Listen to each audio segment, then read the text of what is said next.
Magandang morning po mga kababayan. Nagpasa na si Lynn sa picture ng bahay nila, no, nakapintura na rin. At sabi ni Lynn, okay na. Merong kulang doon sa kusina nila, no, hindi kasi naitawag ka sa akin kaagad. Akala ko talagang meron ng kusina. So ang ginawa po namin mga kababayan, no, pinarush ko kahapon at yung team natin para mabili yung mga kulang pang materyales kasi hindi na sabi sa akin kaagad ni Lynn, no. Ngayon yung kabuang yung pinaka kwarto mga kababayan ay tapos na. So titingnan natin mga kababayan kung talagang okay na talaga lahat, no, dahil gaya ng sinabi ko mga kababayan, malayo po ito, no, at mayroon pa tayong project dito pagkatapos niyan. Tapos mayroon pa kay Ate Geraldine. So unahin muna natin dito kasi kubo-kubo lang yung dito kay nanay na yung sira-sira dito yung bahay niya, no, na halos walang papag. So ngayon pagkatapos dito sa Santa Barbara, unahin ko muna talaga itong malayo, isunod natin kay Ate Geraldine. So ayan po mga kababayan, nandito tayo muli kay Ate Lynn, kay Kuya Binhamin. Tapos pag mga kababayan may kailangan na materyales, hindi natin kaagad mapuntahan dahil napakalayo, no. At kailangan pa natin i-adjust yung oras natin dahil hindi lang naman ito ang hinaharap natin. Araw-araw po marami po tayong hinaharap. Minsan ginagabi na po tayo sa pag-uwi natin. Kung ano lang po yung kaya sa oras natin, no. Po mga kababayan, may pintura na po pala, no.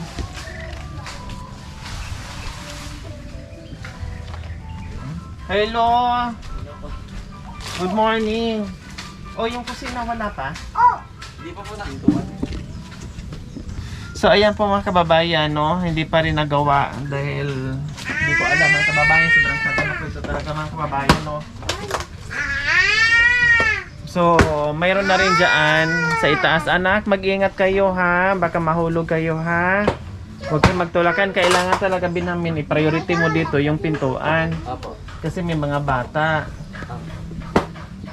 So ayan mga kababayan, nasaan si Lynn?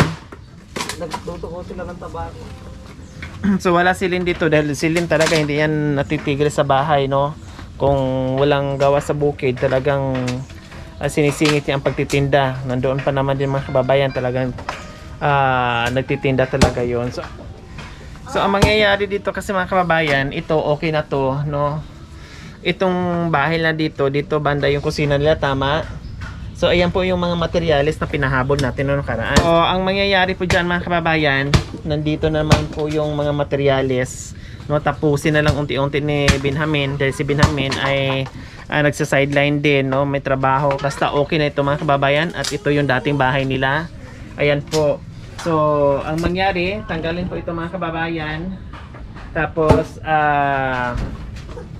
dito sila magdudugtong ng kusina. Kaya open lang ito mga kababayan dahil sinadya talaga yan na open dyan. Tapos lalagyan ng kawayan. Bumili pa tayo ulit ng kawayan. Tapos ito pinaka kwarto na nila din, no. Ito po mga kababayan, may kwarto na plus yung parang balcony nila dito sa harapan. Tapos ang kulang na lang dito is yung magpapasalamat ako sa aking mga sponsors mga kababayan na talagang mula noon hanggang ngayon patuloy sa pagmamahal sa mga tapos palad nating mga kababayan na nangangailangan, no, na walang sawang sumuporta na talagang mula noon hanggang ngayon patuloy sa pagmamahal. Maraming salamat po. So syempre ito po yung ating mga sponsors dito sa pabahay ni Kuya Binhamin and Ate Lynn, no. Silent sponsor from Toronto, Canada, nagbigay po ng 10,000. Silent sponsor uli, 4,000. Ma'am Osi Milbourne, nagbigay po ng 2,500. Gift from God, 10,000. From Tita Heart, 4,000. Pinay Alaskan Vlogger, 5,000. Please, may charity vlogger din po ito mga kababayan. Please bisitahin at supportahan po natin yung kanyang channel, no. Nag-add pa yung gift from God, no. Nagbigay uli ng 10,000. Then Ate Amy ng LA, California, 20,000. So matutal po lahat na donasyon na natanggap po natin ay 65,500. No? Tapos, yung naalala nyo po, yung nagbigay tayo dito ng pang-umpisa nila ng puhunan, no, negosyo, yung mga pidal, no, yun po ay nabawasan po, ang 65,500 nabawasan po yun ng 14,677. So, ang natira po ay 50,823. So, ang total expenses po natin dito sa bahay ay umabot ng 63,132. So, yung 65,500 na donasyon na nanggagaling po sa ating mga sponsors, iles po natin yung 63,132, may natira po mga kababayan ng 2,368. So yung sa karpentero mga kababayan, mabigay pa ako ng patip dyan, no? Maraming salamat po sa inyong ginito ang puso. Nawa ipagpalain tayo ng Panginoong Diyos sa araw-araw. Nawa ibigyan pa tayo ng kalakasan ng katawan sa araw-araw. Nawa ibigyan pa tayo ng mahabang buhay pang sa ganun marami pa tayong masagip ng mga kababayan at mabigyan ng munting pag-asa sa buhay nila na talagang sobrang hirap, no, na minsan nawala na ng pag-asa. Pero ito mga kababayan, dahil sa pagmamahal nyo, no, at sa tulong nyo, ito po, nabigyan natin sila na kahit pa paano lumuwag yung kanilang pamumuhay sa araw-araw, no, naiisipin na lang nila ay yung pagkain nila. Okay? Ayan. So, ayan po mga kababayan, no, kumustahin natin, o kumusta na Lin, yung bahay natin na halos na matumba na at ito na ngayon nakatayo ng maayos at kahit pa paano tumibay at gumanda naman sa dating bahay. Ano sa pakiramdam ngayon? Siyempre po, masaya kasi hindi na po kami mababasa. Oh, yun ang importante, na hindi na kayo mabasa at hindi na kayo mangamba tuwing ulan, na saan mo ililipat at saan mo buhating mga bata at saan mo ilagay. Opo. No, kasi pag tuwing ulan, sabi mo sa akin, no, nag-evacuate kayo. Opo, dyan po sa bahay. Pumupunta kayo dyan sa bahay ng Si Papa. papa mo. O ngayon, mag-evacuate pa ba kayo? Siyempre, hindi O baka na. sila na? Oo, Sila na ang malaman. lilipat sa iyo, no? Opo, kasi mas mataas. O na kumusta po. ang pag-a-abroad?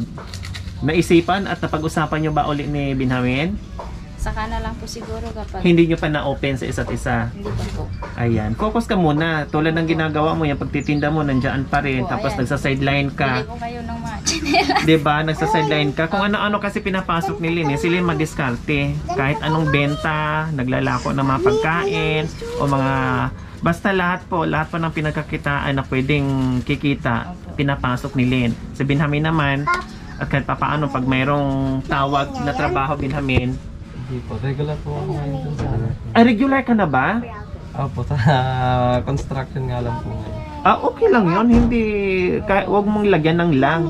Kahit anong trabaho, basta marangal at kumita ka para sa pamilya mo, ayos na ayos yun. Okay, so magandang balita, may trabaho din si Binhamin. Ang kundi maganda, ganun lang naman, di ba? Tulungan, kung sino yung pwede magtrabaho, kung sino pwedeng tutulong, tulungan, mas mainam yung ganun. Okay, o kumusta naman Binhamin? Na ikaw, siyempre, ikaw yung padre di pamilya, ikaw talaga gagawa ng paraan kung paano mabigyan mo ng magandang buhay yung pamilya mo. O ano pakiramdam mo ngayon na meron ka ng bagong bahay? Siyempre, masaya po kasi hindi na po kami diyan magsisiksikan. Ngayon maluwag na. So, Opo. ibenta mo na ito. Hindi po pwede. Pagbabalik dito sa dating bahay. Hindi, bagbagin ko na mamaya yan eh. Nagano lang po ako. Bagbagin mo na to ha, para Opo. maumpisahan yung Kusina. paggawa ng kusina. Kasi yan lang Babagbagin ko naman na po. ako sa- Kasi babalik pa ako dito, titinan ko pa ha.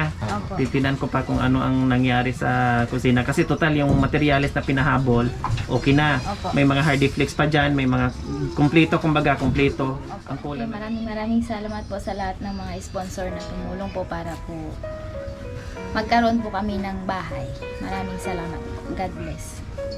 Okay, ganun din po. Maraming salamat po sa mga sponsor na tumulong sa amin para may tayo itong bahay namin na to. Maraming salamat po. Malaking tulong po sa amin itong binigay niyo sa amin. Thank you po. Ngayon nakangiti ka na. Dati nung unang pagkikita natin, napaiyak ka. Nangiti ka ba dahil hindi na umalis si Mrs.? Hindi mo na mamimiss? Hindi na po. Ha? O umiyak ka nun dahil ganon? Eh ngayon, masaya ka na. Ang hirap po talaga no? Ha? Ang hirap po talaga. Bakit nasabi yung mahirap talaga noon na Kasi umalis ka? wala na po talaga kami nun eh. Buti nga po dumating po kayo nun. O bakit naluhan na naman kayo uli? Dahil kayo ang paalisin ni Mrs. Dahil may bahay na siya. Okay lang po kahit magtrabaho ko sa malayo basta ano. sama-sama pa rin kayo.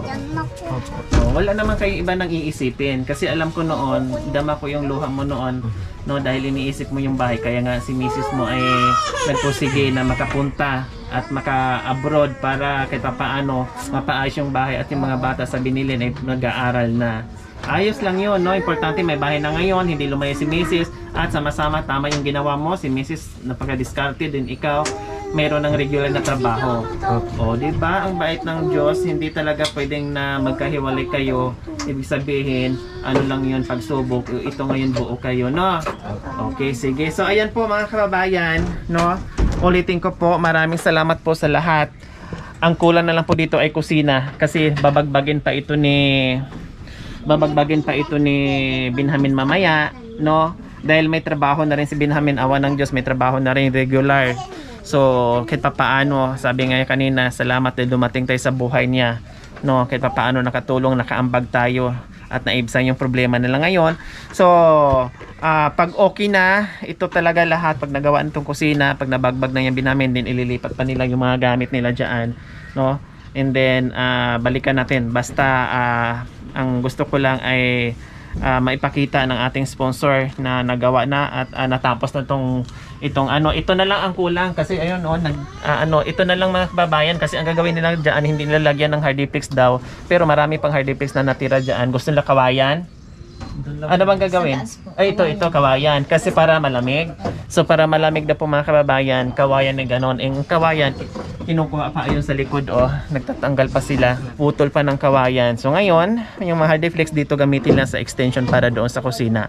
So muli, maraming salamat po sa ating mga sponsors na walang sawang pagmamahal sa aking munting adikain na nandyan po kayo nakikiisa. Maraming salamat po muli sa ating silent sponsor from Toronto, Canada. Silent sponsor uli, Ma'am Ose Milbourne.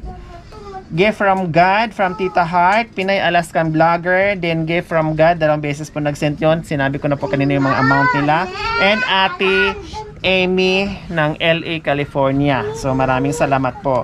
So ulitin ko po, yung 65,500 na likom po natin na galing sa ating donasyon, no, ay 63,132 lahat ng ating expenses at kompleto po tayo sa mga resibo para kahit piso walang lalabas dyan. At meron pang resibo sa Yulin nakatago, kasi kailangan po yon.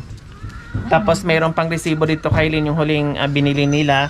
Tapos lahat ng resibo ay isisend natin katulad ng ginagawa natin palagi, isinesend natin to sa ating mga sponsors para alam nila kung saan napunta yung pera. So yung natira po na 2,368, ito po yung ibibigay natin sa kanila. No, kahit paano mayroon pa rin natira. Maganda ito dahil pangdagdag pa rin doon sa puhunan ni Lynn. Lynn 2,000, tapos 368,